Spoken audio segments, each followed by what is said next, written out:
할렐루야.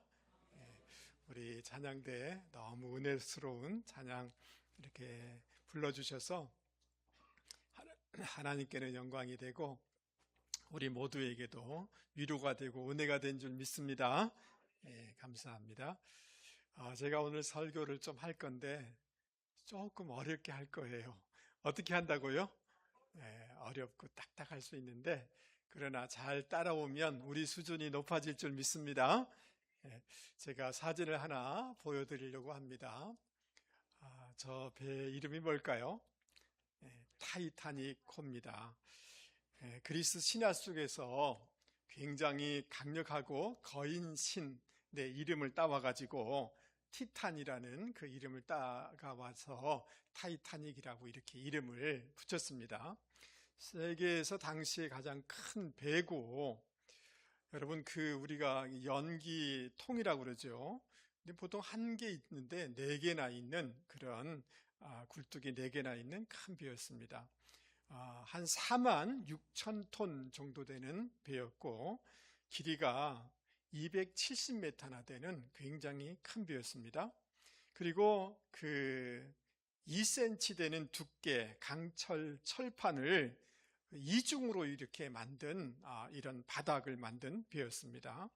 그리고 그 안에 갑판을 16개로 나누어 가지고 각 그 문을 이렇게 내릴 수 있도록 버튼을 누르게 되어지면 각 그 구간이 차단문이 있어서 이렇게 방수되도록 이렇게 만든 배였습니다.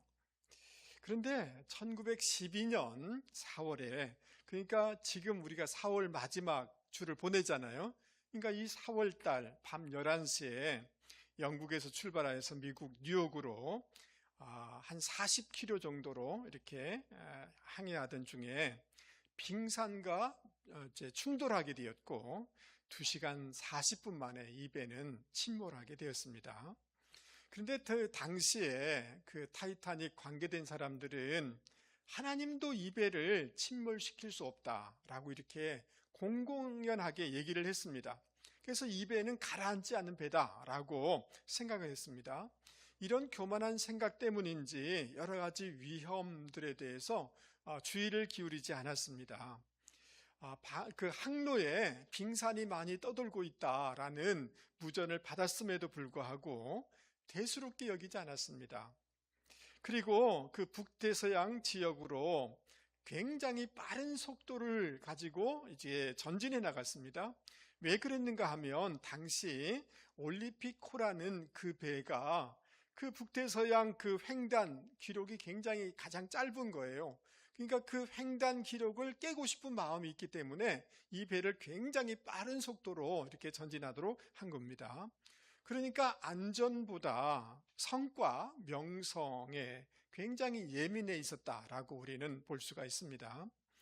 2200명 정도 태웠다면 한 50명 정도 되는 그 구명정을 50개 내지 60척 정도를 실어야 되는데 갑판이 복잡해지고 미간에 떨어진다는 이유로, 그리고 이 배는 침몰하지 않을 배니까 이런 마음에서 20척 정도 구명정을 이렇게 실었습니다. 그러니까 기본에 충실하지 않은 거죠. 이 배의 선장은 스미스라는 이런 선장인데요. 이 충돌 후에 이 배가 기울어지고 침몰되어 가니까 이 선장이 너무 충격을 받은 거예요. 그래서 적극적으로 그 전체를 통제를 하지 못하게 되어집니다. 초기에 구명정을 바다에 내리려고 하면 할 수 있는 대로 많은 사람을 태워서 내려야지 되는 거지 않습니까? 그러니까 막 급박한 상황이니까 뭐 20명 태우고 구명정을 내린다든지 이런 식으로 한 거예요. 그리고 그 상류층을 탄 뭐 1등 칸, 특등 칸 사람들은 굉장히 배려했지만 3등 칸에 많은 서민들이 타고 있었는데요. 이 많은 서민들을 조직적으로 이렇게 통제하지 못하여서 3등 칸에 타 있는 많은 사람들이 희생을 보게 되었습니다. 그러니까 상황 관리를 잘 못했다라고 얘기할 수가 있습니다. 여러분, 정확한 인원은 잘 파악되지 않지만 약 2200명 정도 이제 사람들이 탔는데 그 중에 700여 명만 생존하고 1,500명이 수장된 것입니다. 굉장히 큰 참사가 일어나게 된 거죠. 오늘날 돈으로 이 배의 가치를 따진다면 6천억 정도 되는 이런 배라고 합니다. 여러분, 이런 튼튼한 배, 엄청난 가격의 배, 자랑할 것이 많은 배였지만 여러분, 이 타이타닉호는 침몰하였습니다. 여러분, 이것을 보면서 왜 침몰했는가를 제가 한마디로 정리하면 어떻게 될까를 생각을 했습니다. 그것은 다른 것이 아니라 경영의 실패였다라고 정리할 수 있겠다라는 생각이 들었습니다. 마음을 교만하게 하면 안 되잖아요. 맞아요? 예, 마음을 경영하지 못한 거예요. 그 기본적인 구조, 이런 기본 경영을 잘 못하는 거예요. 여러 가지 정보가 분명히 왔음에도 불구하고 정보를 경영하지 못한 거예요. 위기를 경영하지 못한 거예요. 그러니까 그 엄청난 배도 침몰하지 않는 배다라고 얘기했던 이 타이타닉호도 침몰했어요. 이것을 보면서 그런 생각을 하게 됩니다. 우리의 인생의 배도, 우리의 신앙의 배도 우리 스스로는 나 괜찮아, 나 튼튼해, 내가 신앙생활한 지 몇십 년이 됐어, 내 신앙의 배는, 내 인생의 배는 침몰하지 않을 거야 라고 여러분 과신하지 마실 수 있기 바랍니다. 우리가 바른 경영을 하지 않는다면 우리의 인생과 신앙의 배도 얼마든지 빙산에 부딪혀서 침몰할 수 있다는 거죠. 그런 점에서 오늘 히브리서가 우리 가운데 들려주는 메시지 한 가지가 있는데, 그것은 뭐냐 하면 우리의 인생과 신앙에 하나님이 기뻐하는 건강한 경영, 여러 가지 영역에 대해서 건강한 경영을 해야 된다는, 그래야지 내 신앙이, 내 인생이 복될 수 있고 열매를 맺을 수 있다는 이 주님의 메시지를 들을 수 있는 저와 여러분이 되실 수 있기를 바랍니다. 할렐루야. 여러분, 5절 말씀을 한번 보도록 하겠습니다. 5절, 하나님께서는 지금 우리가 말하는 장차 올 세상을 천사들의 지배 아래 두신 것이 아닙니다 라고 얘기하고 있어요. 장차 올 세상, 하나님의 나라를 천사들에게 주지 않았다는 거예요. 왜냐하면 천사는 섬기는 영이지 않습니까? 그리고 이 현재 섬기도록 하는 그런 역할을 감당하는 거죠. 이 세상과 앞으로 올 하나님의 나라는 하나님의 백성들에게 예비되어 있는 줄 여러분 믿을 수 있기를 바랍니다. 할렐루야. 그래서 우리는 이 땅 가운데 예수를 믿음으로 이 땅에서 하나님 나라를 경험하다가 죽어서 그 하나님 나라에서 온전한 그 풍성함을 누리게 되는 줄 여러분 믿을 수 있기를 바랍니다. 그 다음 6절 말씀 보십시오. 6절, 누가 어디 증거하여 가로되, 이렇게 되어 있습니다. 이 말은 무슨 말이냐 하면 지금 이 서신서를 쓰고 있는 기자나 듣고 있는 모든 사람들이 다 알고 있을 때 사용하는 이런 표현 방법인 겁니다. 그러면서 이 히브리서 기자는 구약 성경인 시편 8편을 인용해주고 있습니다. 그러면서 이렇게 얘기해요. 하나님이 이 세상을 천사들에게 복종하게 한 적이 없으며 라고 이렇게 얘기하고 있어요. 사람, 인자에게 복종하게 했다는 거예요. 그런데 이 사람, 그 인자가 누구인가를 오늘 우리가 잘 이해하는 것이 오늘 히브리서 2장 말씀을 이해하는 데 굉장히 중요하다라고 얘기할 수가 있습니다.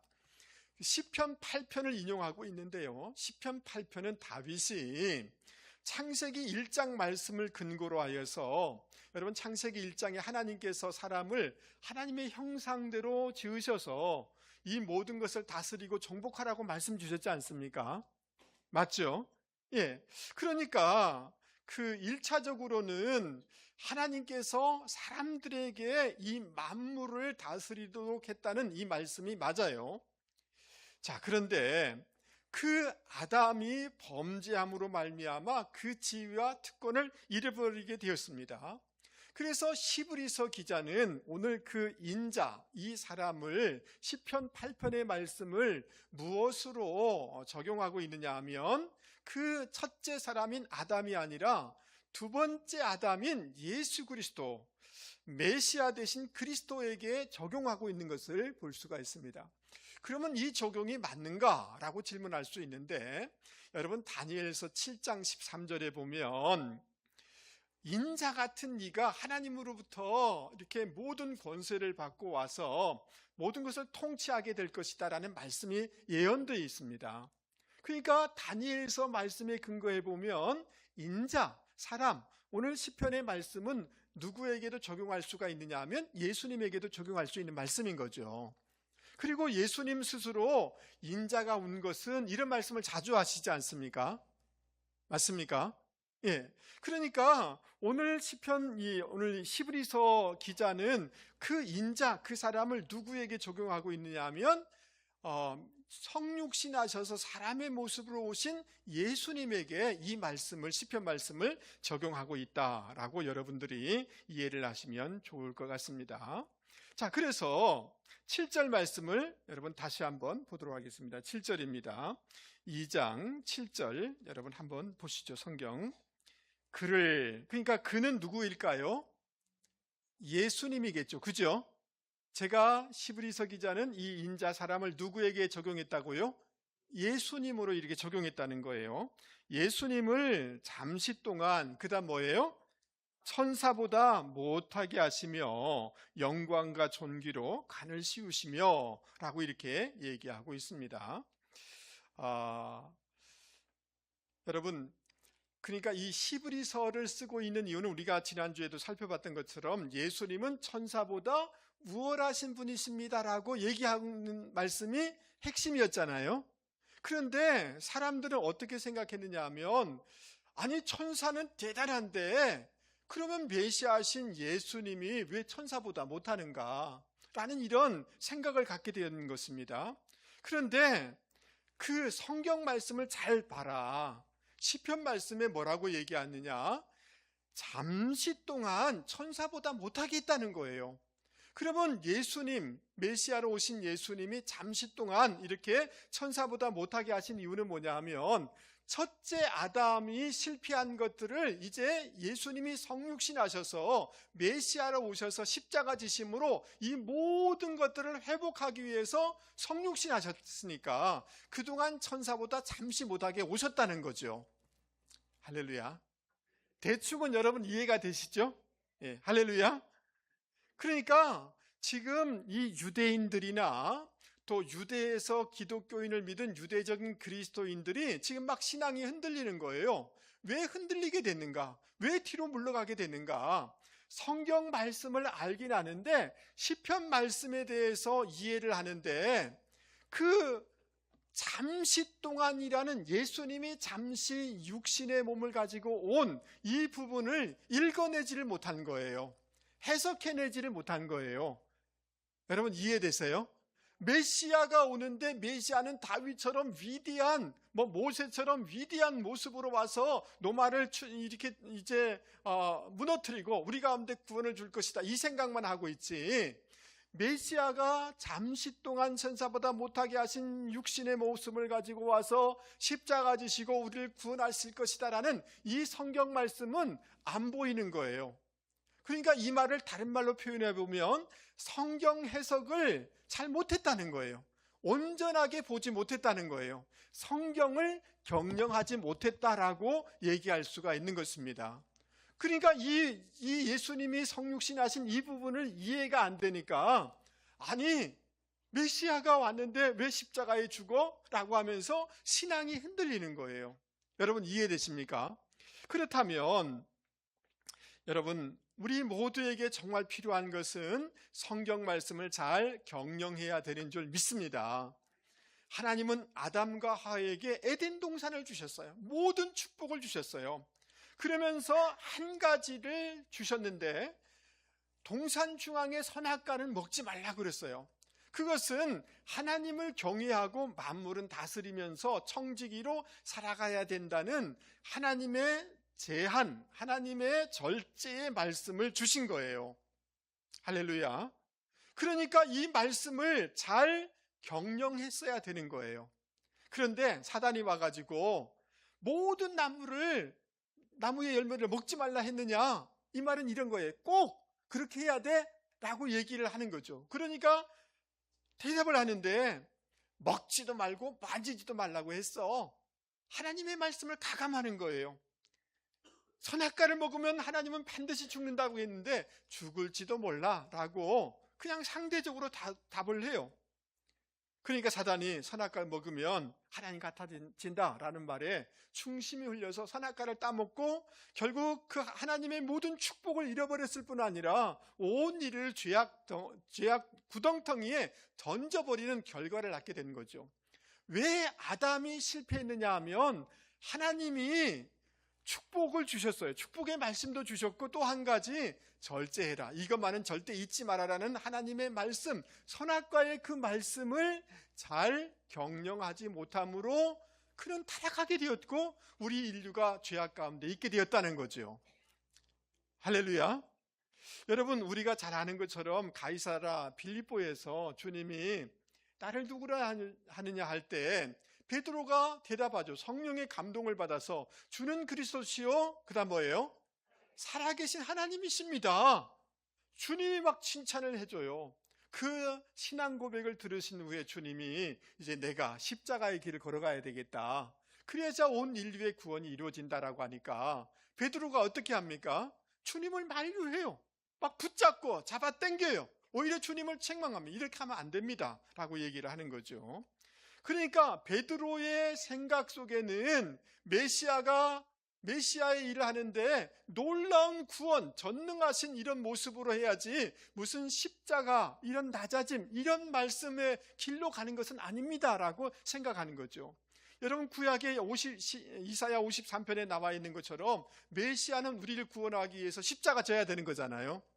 그러니까 성경을 알 때 자기가 보고 싶은 것, 듣고 싶은 것, 자기의 기대를 투영한 그 말씀만 받아들이고 있다는 거죠. 그러니까 베드로는 실패한 거예요. 할렐루야. 사랑하는 성도 여러분, 저를 한 번만 보시죠. 우리가 신앙이 성장하고 성숙하고 열매를 맺으려고 하면 위로의 말씀을 들어야 돼요. 축복의 말씀을 들어야 돼요. 그러나 그것이 전부는 아니란 말이죠.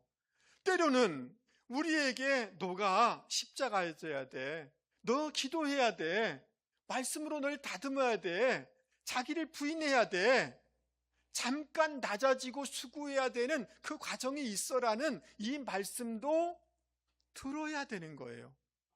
그 말씀이 보여줘야 되는 거예요.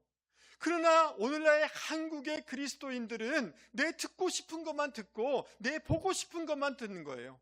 보는 거예요. 말씀을 그런 식으로 하는 거예요. 말씀을 제대로 전반적으로 경영하지 않으니까 치우쳐 있는 거예요. 그러니까 10년을 믿었던 50년을 믿었던 성장이라는 건 있을 수 없어요. 주님을 닮아가는 것이 있을 수가 없는 거예요. 여러분, 저와 여러분의 신앙이 성장하기를 원하십니까? 튼튼해지기를 원하십니까? 이런 고난과 어려움을 통하여서 나를 다듬고 있구나, 이때 나를 부인해야 되는구나, 나를 따라오르거든 자기 십자가를 지고 나를 쫓으라라는 이 말씀을 삭제하면 안 된단 말이죠. 그러니까 성경에는 사복음서가 있는데 무슨 복음서가 한 사람씩 다 갖고 있느냐 하면 오복음서를 가지고 있는 거예요. 내가 복음서가 있는 거예요. 내가 복음. 내가 좋아하는 말씀만 붙잡고 신앙생활 한단 말이죠. 그러면 실패해요. 그러면 조금만 어려워도 좌절하게 되는 거예요. 여러분, 저는 바라건대 비전의 성도 여러분, 하나님의 말씀이 단 말씀도 있고 축복의 말씀도 소망의 말씀도 잘 붙잡고 살아가실 수 있기 바랍니다. 또 한 가지, 우리 가운데 네가 십자가 져야 된다, 너 더 기도해야 된다, 더 인내해야 된다 라는 이런 십자가에 대한 말씀도 온전히 붙잡고 수용하고 말씀을 잘 경영해 나가는 분들이 되기를 주님의 이름으로 권면을 드립니다. 할렐루야. 그럴 때 복이 있어요. 그럴 때 성장이 있는 줄 여러분 믿을 수 있기를 바랍니다. 여러분, 8절 말씀을 한번 보도록 하겠습니다. 이 앞에 8절 말씀 띄워주십시오. 만물을 그의 발날에 복종시키셨습니다. 하나님께서 만물을 사람에게 복종시키심으로써 그에게 복종하지 않는 것이라고는 아무것도 없게 하신 것입니다. 할렐루야. 그러나 지금 우리가 보기로는 아직도 만물이 다 그에게 복종하고 있는 것은 아닙니다. 아멘. 여러분, 하나님께서는 만물을 주님의 발날에 복종하도록 만드셨습니다. 여러분 믿습니까? 만물의 통치자로 그리스도를 세워주셨습니다. 그 통치 아래에 있는 것 중에 천사도 포함된 줄 믿습니다. 천사보다 탁월하신 그리스도인 거예요. 모든 것을 통치하시는 그런 그리스도이신 줄 여러분 믿을 수 있기 바랍니다. 할렐루야. 자, 그러나 지금은 우리가 만물이 그에게 복종하는 것을 보지 못하고 있습니다 라고 얘기를 해요. 그러니까 그리스도가 왕이 되셨고 만물이 그 발 아래 복종하도록 되어 있는데 완전히 다 복종하고 있지는 않다는 거예요. 그러면 그 주님의 발 아래 완전히 복종하게 되는 것은 언제 이루어지게 될까요? 주님이 재림하실 때 모든 것들이, 모든 영역이 주님의 발 아래 복종하게 되는 줄 믿습니다. 예, 이미 시작했지만 아직은 아닌 이런 과정에 있는 것이죠. 자, 이 부분을 여러분 이해되십니까? 이해되세요? 주님이 모든 것을 다스리는 분이신 줄 믿습니까? 그러나 아직은 다 다스림을 받지 않은 부분이 있습니까? 없습니까? 그 이유를 여러분 이해되시죠? 주님이 재림하시면 완전하게 다스리게 될 줄 믿습니다. 아멘이 돼요. 수용이 돼요. 그런데 이 말씀을 우리의 실존 가운데 가져오게 되어지면 차원이 달라지게 되어집니다. 주님은 메시아라고 하시면서 우리를 구원해 주시는 분이라고 하면서 내 삶 가운데 왜 이런 불의함이 생깁니까? 왜 억울함이 생깁니까? 왜 주님의 통치가 다 이루어지지 않습니까? 라고 할 때 여러분 그것을 받아들이기는 쉽지 않아요. 여러분 이해되십니까? 예, 이 신학적으로는 이론적으로는 받아들일 수 있지만 우리의 삶 가운데 불의한 것을 볼 때 우리는 그것을 받아들이기가 쉽지가 않아요. 그것을 해결하기 위해서 우리는 9절 말씀을 읽어야만 돼요. 9절 말씀을 요 앞에 한번 보십시다. 우리 같이 한번 읽어보도록 하겠습니다. 예수께서 시작. 예수께서 다만 잠시 동안 천사들보다 낮아지셔서 죽음의 고난을 당하심으로써 영광과 존귀의 면류관을 받아 쓰신 것을 우리가 봅니다. 저 성경 구절을 그대로 띄워놔 주시면 좋겠습니다. 주님이 천사보다 잠시 낮아지셔서 성육신 하셔서 죽음의 고난을 당하심으로써 주님이 영광과 존귀의 면류관을 받아 쓰셨습니다라고 말씀하고 있잖아요. 이해되시죠?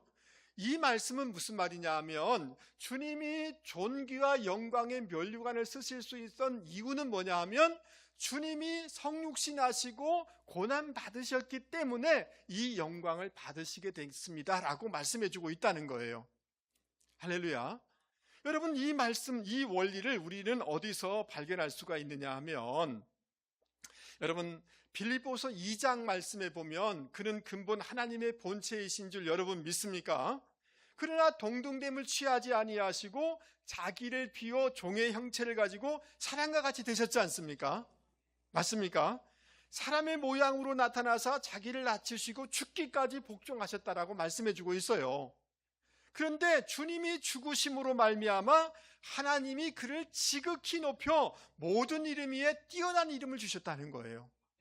그러니까 주님이 모든 이름 위에 뛰어난 존재, 모든 것을 다스린 존재가 될 수 있었던 까닭은 뭐냐 하면 그 모든 것을 내려놓고 성육신 하시고 십자가 죽으심으로 말미암아 결과적으로 예수님은 그렇게 높이셨다는 거예요. 할렐루야. 이것이 영적인 원리인 줄 여러분 믿을 수 있기 바랍니다. 또 한 가지를 더 찾아보려고 해요. 히브리서 12장 2절 말씀입니다. 여기까지 오니까 좀 어렵죠. 그러나 여러분 잘 따라와 주세요. 크게 한번 읽어보겠습니다. 믿음의 주요 시작. 믿음의 주요 또 온전하게 하시는 이인 예수를 바라보자. 그는 그 앞에 있는 기쁨을 위하여 십자가를 참으사 부끄러움을 개의치 아니하시더니 하나님 보좌 우편에 앉으셨느니라. 할렐루야. 예수님이 십자가 이 부끄러움을 개의치 않았는데 전국적으로 그것이 어떻게 됐냐 하면 보좌 우편에 앉게 됐다는 거예요. 자, 이 말씀, 이 원리를 우리 삶에 가져오면 오늘 우리가 실존적인 고난과 어려움이 있단 말이죠. 왜 나에게 이런 질병이 왔습니까? 왜 이런 어려움이 생겼습니까? 고난은 고난 자체로 머무는 것이 아니라 오늘 이 시브리서 말씀을 통해 고난이 영광을 가져오게 했다는 거예요. 고난 안에 하나님의 놀라운 영광의 축복이 있다는 거예요. 여러분 믿습니까?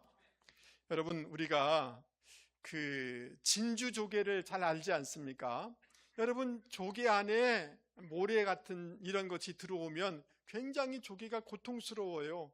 그래서 그것을 이겨내기 위해서 여러 가지 분비물을 이렇게 생성하게 되어지죠. 그 상처를 싸매다 보니까 그 상처가 뭐가 되어져요? 진주가 되는 거죠. 할렐루야. 그러니까 오늘 우리의 삶 가운데 고난이 있지만 고난은 고난 자체로 머물지 아니하고 하나님 안에 있으면 하나님이 합력하여 선을 이루어주실 줄 믿습니다. 고난을 빛나는 보석같이 우리를 만들어 주실 줄 여러분 믿을 수 있기 바랍니다. 그러니까 오늘 우리의 삶에 대해서, 여러분 우리의 상황에 대해서 해석을 해야 되는데, 나 고난이 있어, 나 힘들어, 그러니 내 포기하겠어, 그게 아니라 여러분 어머니들이 고생했기 때문에 자녀들부터 존경받게 되는 줄 믿습니다. 그 고난은 고난으로 끝나는 게 아니라 영광에 이르는 통로가 되는 줄 여러분 믿을 수 있기 바랍니다. 오늘 여러분에게 고난이 있다면, 여러분에게 시험이 있다면, 여러분에게 어려움이 있다면 그 어려움과 고난은 영광에 이르게 하는 통로가 되는 줄 이렇게 해석해 나갈 수 있는 분들이 되기를 주님의 이름으로 권면을 드립니다. 할렐루야. 여러분 조금 더 말씀을 다시 한번 보도록 하겠습니다. 여러분 성경을 참 들으셔서 한번 보세요. 잘 따라오셔야 돼요. 여러분 8절 하반절에 보면 지금 우리가 만물이 그에게 복종하고 있는 것을 그다음 뭐예요? 보지 못하고 모든 영역들이, 모든 만물들이, 모든 것들이 주님 앞에 굴복하는 것들이 보여지지 않는다는 거예요. 너무 불의한 거예요. 북한 주민들을 보니 너무 불쌍한 거예요. 억울한 일이 있어요. 세상에 불의한 일들이 보여요, 안 보여요? 보여요. 왜 저렇게 선한 사람인데 왜 고난을 당할까? 보이는 거예요. 자, 그런데 여러분 9절 하반절을 여러분 보실 수 있기를 바랍니다. 죽음의 고난 받으심으로 말미암아 영광과 존귀로 관을 쓰신 누구를 보니? 예수를 보니. 오늘 나의 눈에 모든 것들이 굴복하지 않는 영역만 보는 것이 아니라, 현상만 보는 것이 아니라 믿음의 눈으로 또 한 가지를 바라보는데 영광과 존귀를 쓰신 예수님이 보여야 된다는 거예요. 할렐루야. 그분은 승리하신 주님이신 줄 믿습니다. 그러기에 우리에게 승리를 주실 줄 여러분 믿을 수 있기를 바랍니다. 이 믿음의 눈이 저와 여러분 가운데 열려지기를 주님의 이름으로 축복합니다. 여러분 에스겔서 1장을 보면 이런 상황 가운데 주신 말씀이에요. 여러분 그 아스르와 애굽에 의해서 유다가 막 이리 쳐이고 저리 쳐이게 되어져요. 그래서 나중에는 그 신흥 세력인 바벨론에 의해서 나라가 함락되어져요. 왕도, 왕의 어머니도, 왕의 부인도, 신하들도, 백성들도, 여러분 다 기술자들도 바벨론에 끌려가게 되어져요. 어디에 끌려가느냐 하면 그발 강가에 끌려가서 5년이 되었어요. 그발 강가가 어디냐 하면 우리 지도를 한번 보여주시면 좋겠습니다. 저 바벨론이 보이시죠? 보이십니까? 예, 그 옆에 그발 강이라고 보이시죠? 왜 그러면 바벨론 사람들이 유대 사람들을 그발 강가에 데리고 가느냐 하면 거기 사람이 너무 없는 거예요. 인구를 충족시키고, 그리고 저기가 너무 열악한 지역인 거예요. 그래서 유대인들을 끌고 와가지고 그 땅을 개간하도록 하기 위해서 그곳에 갖다 놓은 거예요. 여러분 포로가 되었고 너무 열악하고 절망적인 상황 가운데 눈으로 보니 곳곳이 암흑이고 절망이고 소망이 없는 거죠. 근데 에스겔 선지자가 기도하는 가운데 하나님의 비전, 하나님의 환상을 보게 되어져요. 그게 뭐냐 하면 북쪽에서부터 폭풍이 몰려오고 검은 구름이 몰려오는 것을 봐요. 막 몰려오는 거예요. 그것은 이 나라 가운데 어려움을 상징해 주는 거예요. 이런 어려움이 막 몰려오고 있구나. 그런데 거기 그 검은 폭풍의 구름만 보면서 좌절하는 것이 아니라 더 뚫고 나갈 때 그 속에서 빛나는 광채를 발견하게 되어져요. 할렐루야. 그 검은 폭풍의 구름 속에서 빛나는 광채를 보게 되어져요. 그것은 하나님의 역사예요. 하나님의 자비의 역사인 거예요. 그리고 보좌에 앉으신 예수님의 환상을 보게 되는 겁니다. 주님이 통치하시게 되는 줄 여러분 믿을 수 있기 바랍니다. 내 생물의 환상을 보게 되어져요. 하나님이 급속하게 하나님이 일하신다는 것을 보게 된 거예요. 그러니까 오늘 내 상황 속에서 어려움이 있는 게 분명해요. 그러면 이 현상만 보는 것이 아니라 지금 보니까 천사보다 못한 예수님만 보이는 것, 만물이 통치하지 않는, 통치를 받지 않는 것만 보면서 소망이 없다, 나 끝이야, 그것이 아니라 그건 넘어 그 보좌에 앉으신 예수님을 바라볼 수 있는 우리의 미래와 상황에 대해서 믿음으로 관리하고 해석하고 경영해 나가는 저와 여러분이 되실 수 있기를 주님의 이름으로 권면을 드립니다. 할렐루야. 여러분, 여러분의 자녀가 여러분에게 와서 어머니, 아버지, 나 못하겠어요, 못 살겠어요, 나의 모든 걸 포기하겠어요. 그러면 여러분이 뭐라고 얘기해 줄래요? 그래, 그게 맞아, 너 해석하는 게 맞아, 그냥 절망해, 포기해, 그러렵니까? 그건 너머를 봐라. 하나님이 우리 가운데 일하신다. 이것이 믿음의 말이고 믿음의 시선이지 않습니까?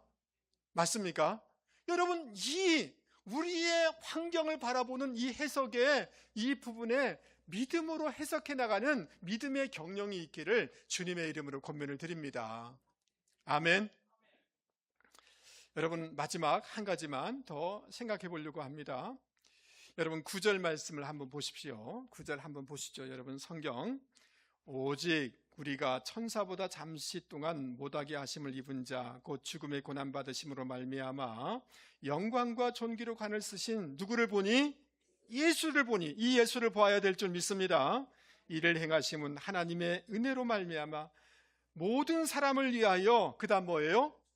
죽음을 맛보려 하심이라. 저를 한 번만 보세요. 왜 예수님이 천사보다 조금 못하게 오셨는가? 그것은 다름이 아니라 우리가 죄의 결과로 말미암아 죽음의 고통을 우리가 당해야 되는데 그 죽음의 고통을 대신 지시기 위해서 주님이 이렇게 오셨다는 거예요. 주님이 성육신 하신 목적은 우리를 고통스럽게 하는 저주와 죽음과 사단의 세력을 깨트리셔서 우리를 회복하기 위해서 주님이 십자가 지시고 성육신 하시고 십자가 지신 줄 여러분 믿을 수 있기 바랍니다. 이것이 은혜로, 하나님의 은혜 가운데 우리 가운데 주신 거예요. 그러니까 주님의 구원의 목적이 무엇인가를 말씀해 주고 있는 것입니다. 할렐루야. 여러분, 냉전 시대에 정말 그 차디찬 바람이 몰아치는 구소련의 수용소, 희망보다 죽음이 가까운 수용소가 있었습니다. 거기에 유대인 의사 보리스 콤펠트라는 사람이 있었어요. 이 사람은 의사이기 때문에 그 공산 이 세력에 의해서 압박을 받게 되죠. 그러면서 이 사람이 아프든 건강하든지 간에 그 의사 일지에 괜찮음, 건강함 이렇게 맨날 써야 되는 거예요. 그래야지 그 사람들을, 수용소에 있는 사람들을 강제 노역을 시킬 수가 있기 때문에 그런 거죠. 여러분, 의사라면 이 사람이 지금 그 일들을 할 수 없으면 심각하게 아픔, 지금은 쉬어야 됨 이렇게 써야 되는 것이 의사의 양심이잖아요. 근데 시키니까, 압력을 주니까 그냥 기계적으로 괜찮음, 일할 수 있음 이렇게 쓰는 거예요. 어느새 모르게 의사의 양심이 마비되는 것을 스스로 느끼게 되어집니다. 갈등하게 되어집니다. 그러는 동안에 동료 죄수를 통하여서 전도를 받게 되어져요. 예수님을 소개받게 되어져요. 예수 그리스도를 자신의 주님으로 영접하게 된 것입니다. 할렐루야. 여러분, 콤펠트는 이 은혜가 너무 감사한 거예요. 자기 영혼이 살아나는 것을 깨닫게 되어요. 그래서 환자들을 한 사람 한 사람을 성심껏 최선을 다하여서 치료를 하는 거예요. 어느 날 한 젊은이가 자기 앞에 왔습니다. 여러분, 대장암이 퍼져서 당장 수술하지 않으면 이 젊은이가 죽게 된 상황이었습니다. 근데 수용소 간부들의 시선은 냉담했습니다. 죽을 사람에게 에너지, 돈 사용하지 마라. 압력을 가하는 것입니다. 그러나 콤펠트는 기도하면서 하나님 앞에서 결심을 하게 되어집니다. 온 에너지를 다하여서 모든 약물과 수술을 다 사용하여서 그의 암을 제거해 주게 되어집니다. 그런데 이 수용소 당국의 협박을 알고 있던 이 수술을 받은 이 젊은이가 묻습니다. 나를 이렇게 수술해 주면 당신도 위험할 수 있는데 왜 나를 치료해 주는 겁니까? 라고 묻습니다. 그러자 이렇게 대답합니다. 당신과 나를 살리기 위해 오래전에 우리를 대신해 죽으신 그분이 계시기 때문입니다. 라고 대답을 해줍니다. 그분이 누굽니까? 우리를 위해 죽으신, 우리를 위해서 대신 죽음을 맛보신 예수 그리스도이십니다. 라고 증거를 해주게 되어집니다. 여러분, 이 수술 후 며칠 안 되어서 이 콤펠트 박사는 누군가에 의해서 그 망치에 맞아 생을 마감하게 되어집니다. 여러분, 자기 때문에 이 의사가 죽은 것을 알았던 이 젊은이 예수님을 영접하면서 흐느끼며 이렇게 고백합니다. 보리스, 이제 내 차례입니다. 내가 그 놀라운 사랑을 전하겠습니다. 여러분, 수술받은 이 젊은이가 예수를 믿게 된 거예요. 할렐루야. 여러분, 이 사람이 노벨 문학상을 받은 또 양심적인 그리스도인 알렉산더 솔제니친이라는 이분이신 것입니다. 할렐루야. 여러분, 이 사람은 수용소 군도라는 책에 보리스 콤펠트라는 이름을 적어놨다고 합니다. 여러분, 이 유대인 의사 그리고 솔제니친은 그리스도가 자기를 위해서 돌아가셨다는 구원의 목적을 안 겁니다. 할렐루야. 그리고 그 구원의 목적에 합당한 삶을 살아내려고 할 때 그들은 선한 도전을 끼치고 선한 영향력을 끼치는 인생이 된 것입니다.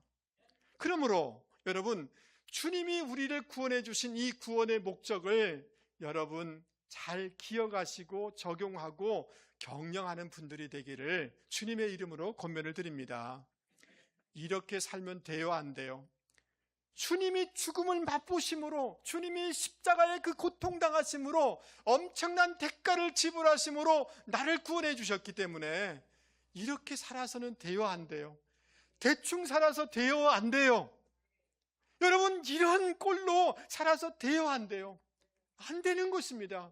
구원의 목적에 합당하게 살아갈 수 있는 저와 여러분이 되길 바랍니다.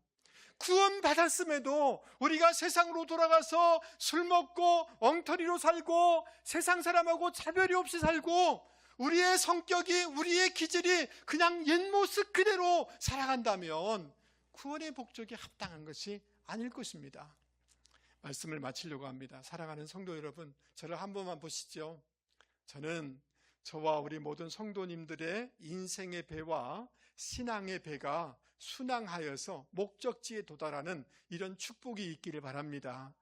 뒤로 물러가거나 흘러 떠내려가거나 침몰되지 않기를 원합니다. 그러려고 하면 우리의 신앙의 영역들을 잘 경영해야 될 줄 믿습니다. 아멘.